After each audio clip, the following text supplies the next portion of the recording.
once knew a nigga whose real name was William. His primary concern was making $1 million, being the illest hustler that the world ever seen. He used to fuck movie stars and sniff coke in his dreams. A corrupted young mind at the age of 13. Nigga never had a father and his mom was a fiend. She put the pipe down, but for every year she was sober, her son's heart simultaneously grew colder. He started hanging out, selling bags in the projects, checking the young chicks looking for hit and run prospects. He was fascinated by material objects, but he understood money never brought respect. He built a reputation cause he could hustle and steal, but got locked once and didn't hesitate to squeal. So criminals he chilled with didn't think he was real. You see, me and niggas like this have never been equal. I don't project my insecurities on other people. He fiended for props like addicts with pipes and needles, and so he felt he had to prove to everyone he was evil. A feeble-minded young man with infinite potential, the product of a ghetto-bred capitalistic mental. Coincidentally dropped out of school to sell weed, dancing with the devil, smoked until his eyes would bleed. But he was sick of selling trees and gave in to his greed.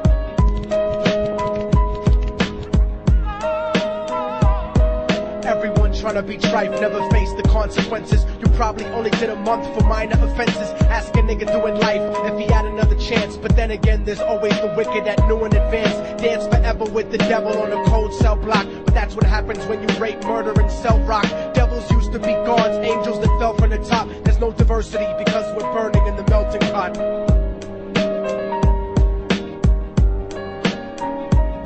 So Billy started robbing niggas, anything he could do to get his respect back in the eyes of his crew. Starting fights over little shit up on the block. Stepped up to selling mothers and brothers the crack rock. Working overtime, making money for the crack spot. Hit the jackpot and wanted to move up to cocaine, fulfilling the Scarface fantasy stuck in his brain. Tired of the block niggas treating him the same. He wanted to be major like the cutthroats and the thugs. But when he tried to step to him, niggas showed him no love. They told him any motherfucking coward can sell drugs. Any bitch nigga with a gun can bust slugs.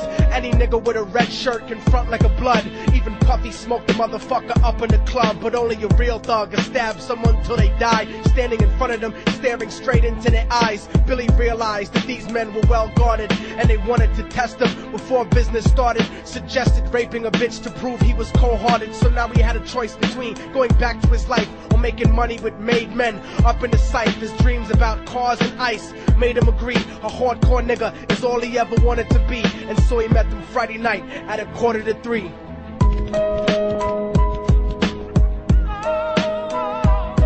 Everyone trying to be tripe never faced the consequences. You probably only did a month for minor offenses. Ask a nigga doing life if he had another chance. But then again, there's always the wicked that knew in advance. Dance forever with the devil on a cold cell block. But that's what happens when you rape, murder, and sell rock.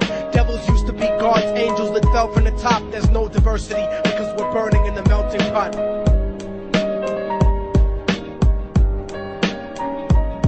They drove around the project slow while it was raining, smoking blunts, drinking and joking for entertainment, until they saw a woman on the street walking alone, 3 in the morning, coming back from work on her way home. And so they quietly got out the car and followed her, walking through the projects. The darkness swallowed her. They wrapped her shirt around their head and knocked her onto the floor. This is it, kid, now you got your chance to be raw. So Billy yoked her up and grabbed the chick by the hair and dragged her into a lobby that had nobody there. She struggled hard, but they forced her to go up the stairs. They got to the roof and then held her down on the ground, screaming, "Shut the fuck up and stop moving around." The shirt covered her face, but she screamed and clawed. So Billy stomped on the bitch till he broke in her jaw. Them dirty bastards knew exactly what they were doing. They kicked her until they cracked her ribs and she stopped moving. Blood leaking through the cloth, she cried silently. And then they all proceeded to rape her violently. Billy was made to go first, but each of them took a turn, ripping her up and choking her until her throat burned. Her broken jaw mumbled for God, but they weren't concerned. When they were done and she was lying bloody, broken and bruised, one of them niggas pulled out a brand new 22.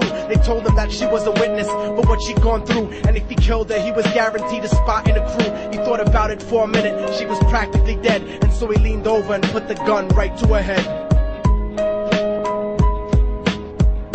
I'm falling and I can't turn back.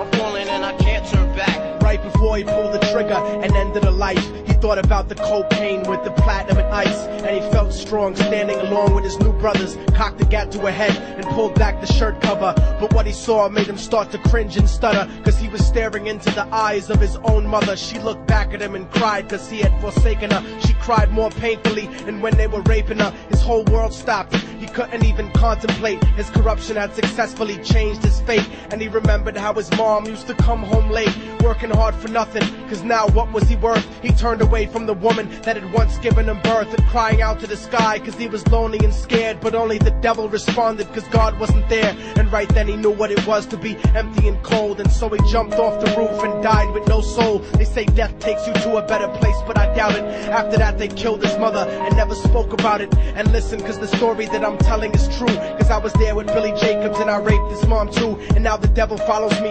everywhere that I go. In fact, I'm sure he's standing among one of you at my shows, in every street cipher listening to little thugs flow. He could be standing right next to you and you wouldn't know. The devil grows inside the hearts of the selfish and wicked. White, brown, yellow, and black color is not restricted. You have a self-destructive destiny when you're inflicted, and you'll be one of God's children that fell from the top. There's no diversity because we're burning in the melting pot. So when the devil wants to dance with you, you better say never, because a dance with the devil might last you forever.